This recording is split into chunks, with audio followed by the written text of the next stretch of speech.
Waiting for confidence is the same thing as waiting for a stork to bring you a baby. Confidence doesn't just appear. Confidence is a byproduct of courage, just like a baby is a byproduct of sperm and an egg. When you have courage to do something new, you gain confidence. You get courage from taking stock of what you're already capable of. Confidence is not found in knowing that you can do something. It's in knowing that even if you can't, it's not going to break you. It's believing in that if you are ready to burn bright instead of burning out, to lead without losing yourself, and to enjoy the life you have worked so hard to create, then keep listening. I'm your host, America's leader on rewiring perfectionism, CLG, and this is Perfectionism Rewired, the podcast. Welcome to Perfectionism Rewired. Today we're talking about all of the ways that perfectionists wait for more confidence and what it's costing you. Even if you're like, CLG, I don't wait. My problem is with patience. Waiting for you probably is disguised as indecision, needing to be 100% sure, getting confused, or overwhelmed. Okay, first let's get into the why. Why is it that perfectionists are spectacular at waiting for more confidence?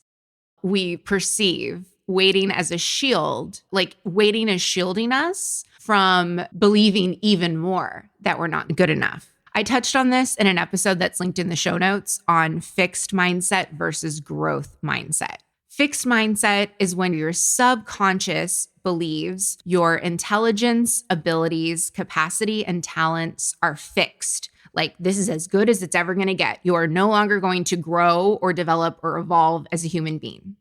When you are in that fixed mindset, everything you do, all of the outcomes you create become evidence in the worst game you could ever play with yourself, which is whether or not you are good enough. When you're a perfectionist who tethers your self-worth to your performance or needs external validation just to feel good about yourself, any choice point that could further support the narrative of you not being good enough, that's super painful. So you avoid it. You wait. You don't decide. You stay in overwhelm. You stay at the mercy of time, money, space, certainty, confidence. This is why you might be very successful already. Like, most people in your life think, man, you've got your stuff together, yet you still feel inadequate. You are unable to enjoy the life that you have worked so hard to create due to the perspective you are viewing the world, which is that you're not good enough. The story of your self-worth is tethered to what other people think about you, and that you're only as good or as valid or as worthy as your last achievement was.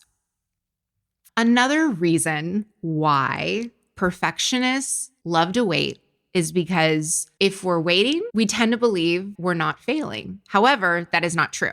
If you're waiting, you're not actively failing. You're passively failing, which is the worst, because when you're passively failing, you don't get any of the lessons that you get when you actively fail. When you actively fail, you get new lines of discovery. If you're waiting, you're killing your self-trust and your confidence slowly.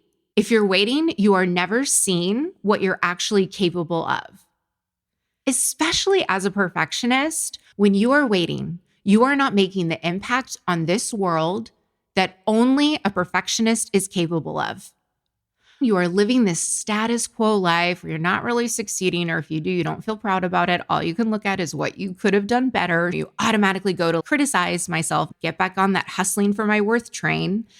Imagine if Dolly Parton, RuPaul, Tina Fey, Mr. Rogers, Julia Child, Serena Williams, Beyonce, Adele, Steve Jobs, MLK Jr., Albert Einstein, Sarah Blakely, Kobe Bryant, Michael Jordan, Walt Disney, Marie Kondo, Tyler Perry, Brene Brown, Big Sean, Megan Thee Stallion, Gloria Steinem, Reese Witherspoon, Lizzo, Dwayne The Rock Johnson, Jane Goodall, Lucille Ball, Nelson Mandela, Jennifer Lopez, Lisa Ling, Pharrell, Issa Rae, Those are all perfectionists. Imagine if all of them decided to wait. Imagine if they did not make an impact that they, as a perfectionist, are only capable of. That's why this episode is really important. Now, let's get into all of the ways that perfectionists wait for more confidence and what it's costing you. You probably believe that you are smart and capable, but at the same time, internally, you have this Trunchbull, Miranda Priestley, Judgy McJudgerson voice in your head that points out every mistake and continues to water your weeds of self-doubt and undeservingness. I want to clear up any confusion around confidence, and I'm giving you the formula, the recipe for how confidence is created. Now, let's get to my favorite part of every podcast, the analogies. Waiting for confidence is the same thing as waiting for a stork to bring you a baby. Confidence doesn't just appear. It is the third step in the capability, courage, confidence formula. Confidence is a byproduct of courage, just like a baby is a byproduct of sperm and an egg. When you have courage to do something new, you gain confidence. You get courage from taking stock of what you're already capable of. You do an inventory with yourself. Confidence is not found in knowing that you can do something. It's in knowing that even if you can't, it's not going to break you. It's believing in that, okay, I have these capabilities. Creating confidence comes from a place of capability and courage. And that is just one thing that we work on together inside of private one-on-one coaching. If you are waiting to be confident, coaching with me will make your life better. Maybe you're waiting to be 100% certain this is going to work for you. Ask yourself, what would it be like to be sure that you will get what you want out of the experience? What if there was no way you'd walk away unfulfilled because you are capable of going for it and giving it your all? Throw a little courage in there and apply for one-on-one coaching right now. Pause the podcast, go to CourtneyLoveGavin.com/optimized.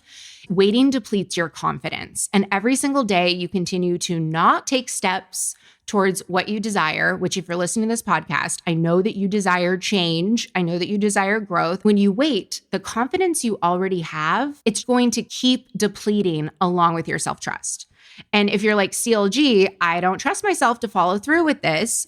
Waiting for self-trust is just like waiting for the stork to drop a baby. Self-trust is built like confidence. Self-trust comes by making tiny commitments to yourself, following through with them, and doing it over and over again. Waiting for more of anything puts you in victim mode. Why? Because when you are waiting, you're making certainty, money, time, space more powerful than you are.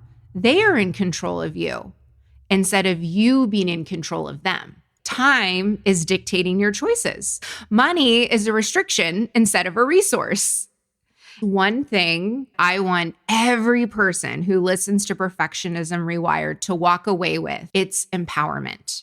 For you to be empowered by your perfectionistic tendencies and take charge of your life, not in a gripping, controlling, white-knuckling it type way, but to take charge of your life in an empowered way so that you are able to fully enjoy the life that you have worked so hard to create.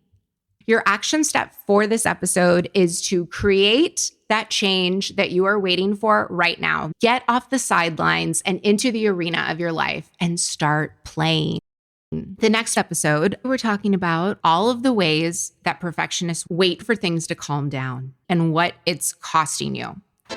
Listen up. Taking charge of your perfectionism is so much easier than you have been led to believe. Whether you want to stop playing out worst case scenarios in your head or be joyfully present, ambitious again, you don't need more rigid rules, guesswork, or hard work in perfectionism recovery. You need a framework that helps you understand and, most importantly, rewire your perfectionistic habits from the inside out. It starts inside of Perfectionism Optimized. Besides the obvious mental health and wellness benefits, rewiring your perfectionism is the fastest way to figure out what's really underneath your perfectionistic patterns. This radically different, proven, proprietary approach helps you succeed by dropping the contempt and judgment that blocks change. Discover how to trust yourself, take control of your world, and feel truly empowered to own your perfectionism instead of being